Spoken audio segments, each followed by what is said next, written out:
Tantor Audio, a division of Recorded Books, presents The Invincible Summer of Juniper Jones by Daven Mcqueen, narrated by Janina Edwards.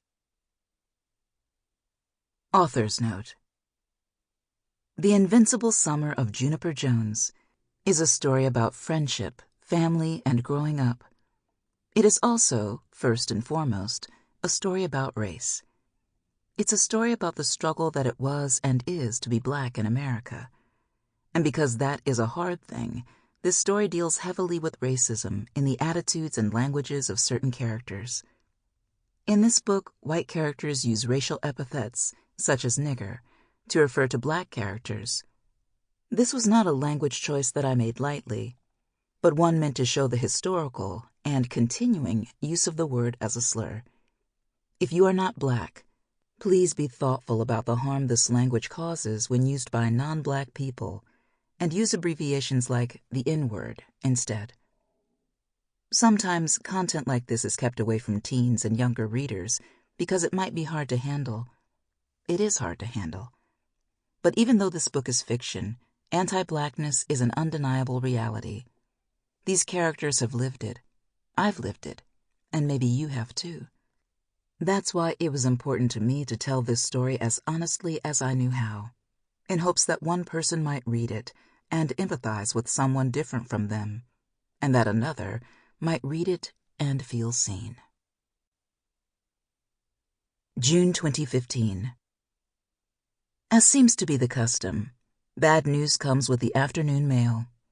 The news that his granddaughter was rejected from her top-choice college, then a call to jury duty. Today, though, it is much worse. The death of someone he knew many years ago, accompanied by an invitation to the funeral in Ellison, Alabama. When he reads the name, typed in curled script, he knows that he will be attending. It has been 60 years. Frozen on the front stoop with the door wide open, Ethan leaves the rest of the mail discarded on the doormat. His fingers, gnarled and spotted with age, shake as they cling to the ornamented piece of paper. Slowly he stumbles back into the house. He stops when he knocks into the kitchen table, but doesn't feel the pain. A mug tips over and spirals to the floor. The blue porcelain shatters with a sickening series of cracks, sending sharp fragments skidding about Ethan's feet. His wife comes down the stairs. "Honey?" she calls, appearing in the doorway in her slippers. She sees the mess and tisks quietly, shaking her head as she tiptoes over the pieces and retrieves a brush and dustpan from the cupboard. "What happened?" she groans with the effort of crouching down. Her hair is pulled into a wrap, but a few stray curls slip out and fall around her face. Ethan watches as she sweeps up the mess, leaving the checkered tiles clean, but he doesn't know where to start. As she tips the dustpan into the trash and returns to his side, he holds out the letter to her without a word. She takes it from him gently, as one thin hand pushes her glasses up her nose. He watches her lips move, as they always do when she's reading something to herself. He watches her face change. Her lips droop, and her eyes widen as she continues down the page. "Oh," she murmurs, finishing the letter and letting it drift from her hand and onto the kitchen table. "I see." That is Eleanor. Always matter of fact. It's how she has always been. It's how she was all those years ago, when he first told her about what had happened to him in Ellison, Alabama. But she is compassionate, too. And just like that, she is holding him, shielding him from that town thousands of miles away. When she pulls away, he is surprised to find that her eyes are damp. Ethan touches his own cheek and feels no tears. He is numb. "I have to go," he says hoarsely. They both stare down at the piece of paper as if it might catch fire at any moment. "You don't." Eleanor's voice is sharp. "You don't owe that place anything." Ethan shakes his head. "It's not for them. It's for me." She places her hands on his arms, squeezing tightly. When she looks at him, he knows she understands. "Closure," she says, and he nods. "After all these years." Eleanor sighs. "Fine, but you don't need to do this alone." "I know." He squeezes her hand. "And I'm so grateful to you for that. But I think it's better if I do." Eleanor strokes his cheek. She looks just as beautiful now, gray hair, wrinkles and all, as she had in college, when he was just a wide-eyed freshman and she was only a sophomore. She had been president of the Black Student Union, and he had fallen in love with her at that very first meeting. Nearly 50 years of marriage, and she still challenged him every day. But right now, she takes a step back. She looks at him with a sad, understanding half-smile and nods, because she knows what he can handle, and so does he. After everything, this is nothing. "Okay," she says, "but if you change your mind." He nods. "I know." He smiles at her and picks up the letter, tucking it into his pocket. He remembers then the pile of mail that fell from his fingers and goes out to pick it up. As he opens the front door and looks out into the summer afternoon, he can't help but think of Ellison. He never thought he would find himself going back there again, after what happened. Sometimes, when he closes his eyes at night, he still sees them in his mind, taunting, teasing, screaming. From conversations with his cousin Henry, he knows that things have gotten better, but there's still work to be done. Ethan knows that when he steps back into Ellison, he won't be witnessing a complete transformation. He will be grateful for what has changed. But nevertheless, it will be a painful return. But it wasn't the town that hurt, not really. That summer almost 60 years ago was just a blink, one of many summers spent in many towns. It will be painful because of her. The girl who breezed into his life with confidence and wonder, who took one look at him and knew he was the friend she needed, the girl who changed everything. He closes his eyes, and even now, so far removed, he sees her smile. She had forest fire hair and hurricane eyes, and when he met her, it was as if his world had been set aflame. She hit him in the best way, like a rainstorm after 5 years of drought, healing the parched earth with a gentle touch, and in the worst way, like an unexpected earthquake, leaving dust and debris in her wake. She was, in equal parts, a gift and a natural disaster. Her name was Juniper Jones. June 1955. 1. The dust here never settled. When Ethan thrust his suitcase onto Aunt Kara's driveway, a lazy cloud of dirt meandered into the humid air and lingered, lapping gently about his ankles. Like everything else in this town, even the ground seemed half immersed in slumber. Ethan stood still, with his thumb on his brow, squinting at the afternoon sun and the white-paneled house below it. His muscles, tight and tired from a long drive spent crunched into the passenger side of his dad's Mercury as his younger twin siblings kicked at his seat, seemed to breathe a sigh of relief. His stomach, on the other hand, was twisting with pent-up adrenaline. He fought the urge to run. "Give me a hand with this, would you?" Ethan turned to see his dad, knees braced against the bumper, drops of sweat inching down his forehead as he struggled to haul a box of records from the trunk. "Were these really necessary?" he asked, dropping the box onto the sleepy earth. Ethan winced, but stepped over his suitcase and lifted the records with ease. He looked down at his dad in annoyance. "You're shipping me off to Nowheresville for 3 whole months," he reminded him, an edge in his voice.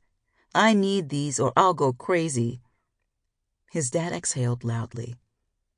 "If you didn't want to be here, you shouldn't have punched that boy in the face. It's that simple, Ethan." Ethan felt his face grow hot with rage.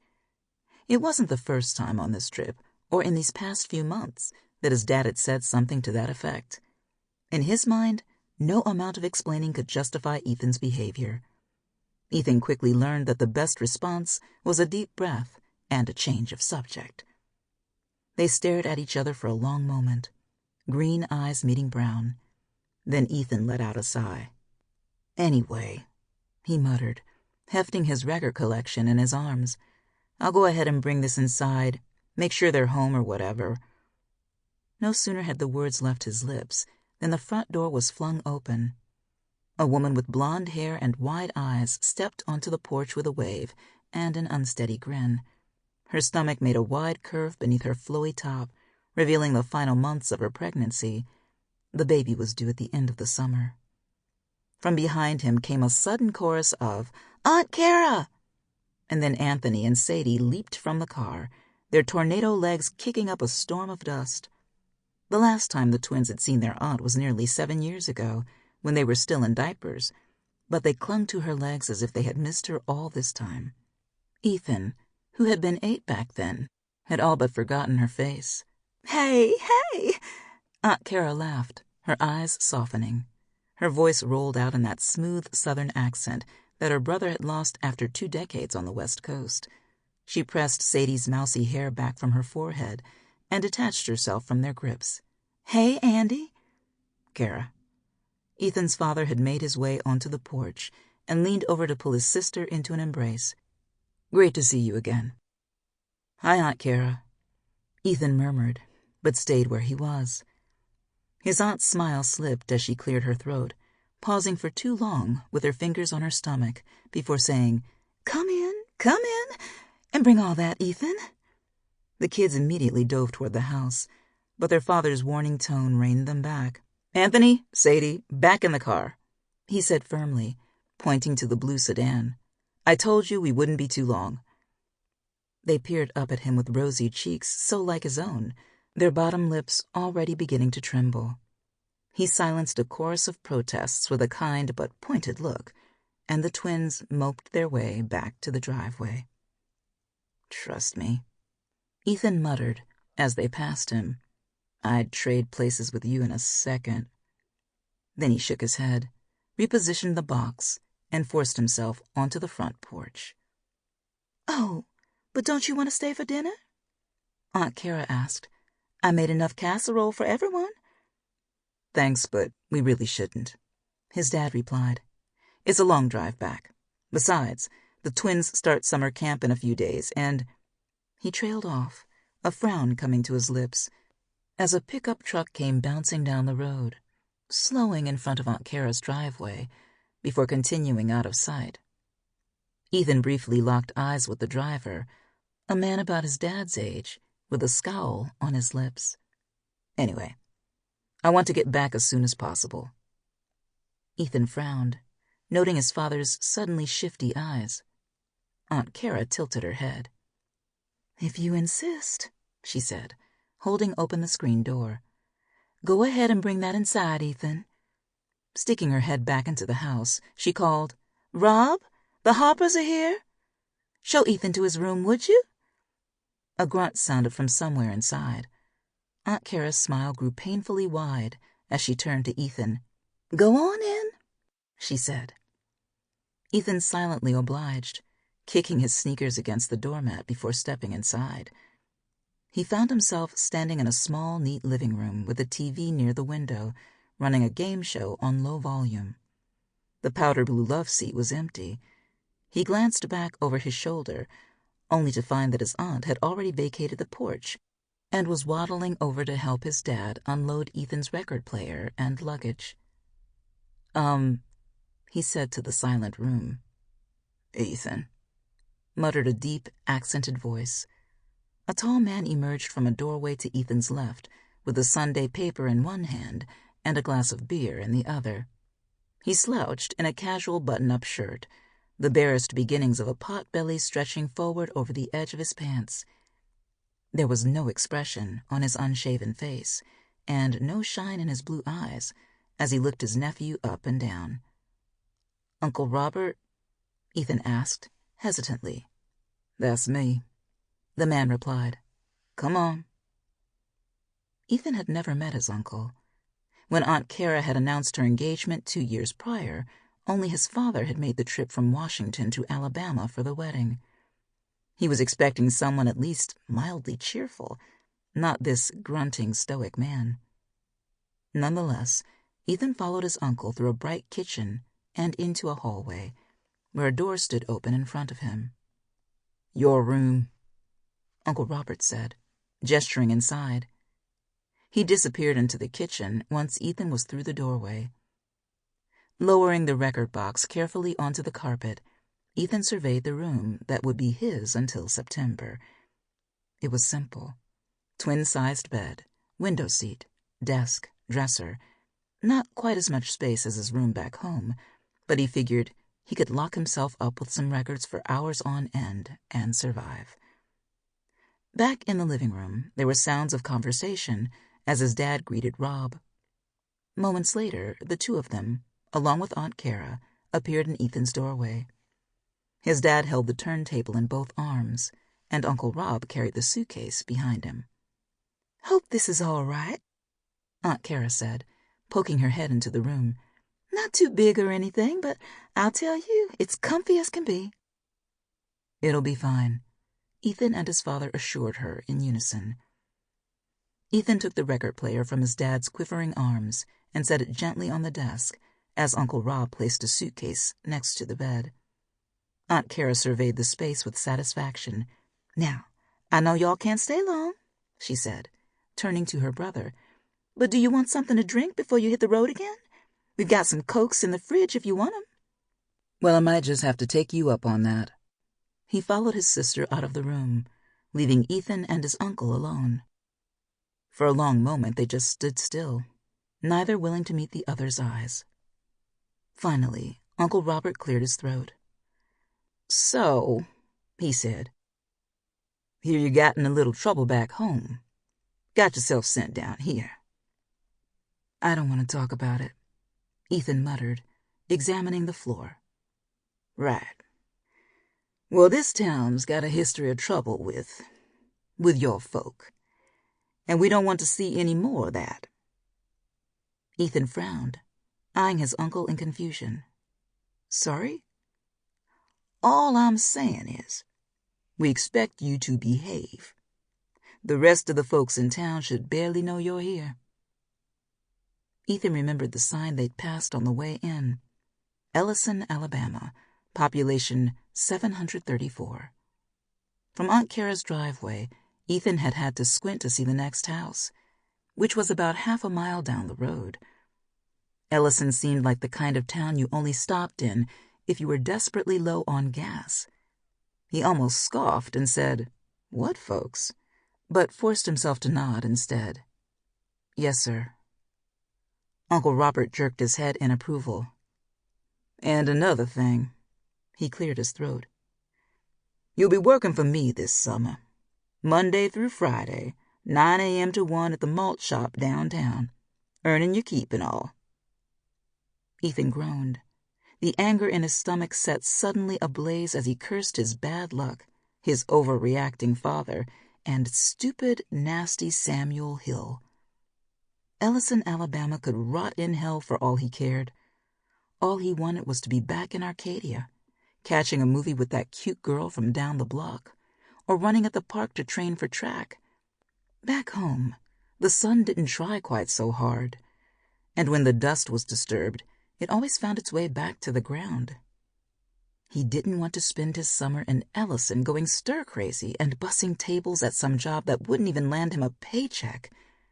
He wanted to run and run and run until the worn soles of his sneakers found their way back home. But he managed a weary smile and repeated, "Yes, sir." "Good," Uncle Robert said. There was still something hard about the look in his eyes.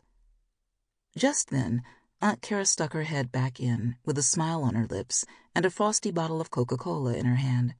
"Are you boys bonding?" she asked loudly. "That's great. Well, sorry to interrupt, but Ethan, your dad's just about to head out. Here, want a Coke?" Ethan accepted the fizzing brown drink and followed her out the door. His father was waiting on the porch, clutching his own drink tightly in one fist. He stared at Ethan for a long moment before holding out his free hand. "Be good, son," he said. Ethan's eyes begged to go home, but his father kept his troubled gaze firmly fixed on the ground. Ethan settled for a sigh and a quiet, "Bye, Dad."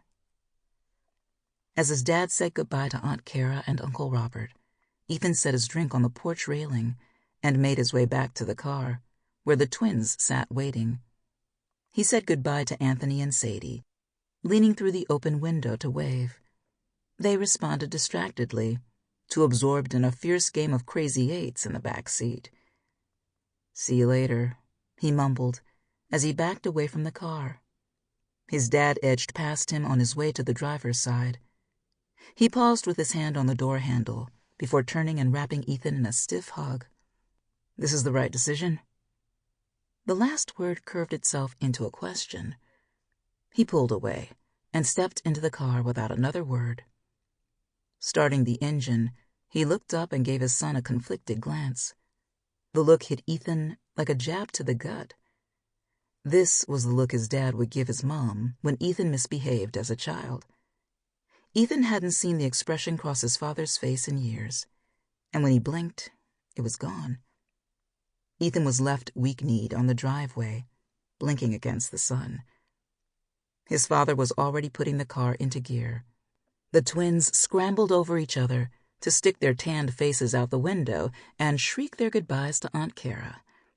They ignored their brother, who was inching back toward the house. "See you in September," Aunt Kara called, and Ethan waved. His father stared ahead, hands tight on the steering wheel, as they rolled out of the driveway and back onto the road. With a rev of the engine, they were gone, and Ethan was struck suddenly by all the days he had to clamber through before they returned. The dust disturbed by the tires rose into his mouth and clawed at his eyes. It stayed there, suspended. So did he. 2. Ellison was silent at 8 o'clock in the morning. Not even the wind could rouse itself to combat the thick summer air. Ethan trailed his uncle down the lane toward downtown. The wide, dusty path curved through the trees, jutting off every now and then to reveal a driveway to another little house. Far off in the forest, bugs kept up a constant buzz. Ethan squirmed away from the bulbous flies, feeling like little insect legs were crawling up and down his body. Uncle Robert was unfazed. It took about 15 minutes to reach downtown, if the area could really be called that.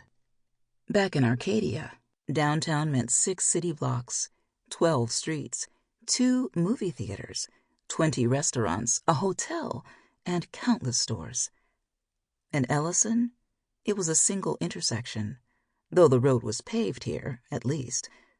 There was a general store, a gas station, a mechanic's shop, a post office, 2 small restaurants that both claimed to have the best burgers in town, and Uncle Robert's malt shop. A little way down the road was the town hall, but according to Uncle Robert, the mayor had so little to do that the building sat empty most of the year. And that was all. Other amenities had to be brought in from the next town over, about a 20-minute drive away. Ethan was horrified. He kept his head down and watched his sneakers scuff the pavement as he followed Uncle Robert.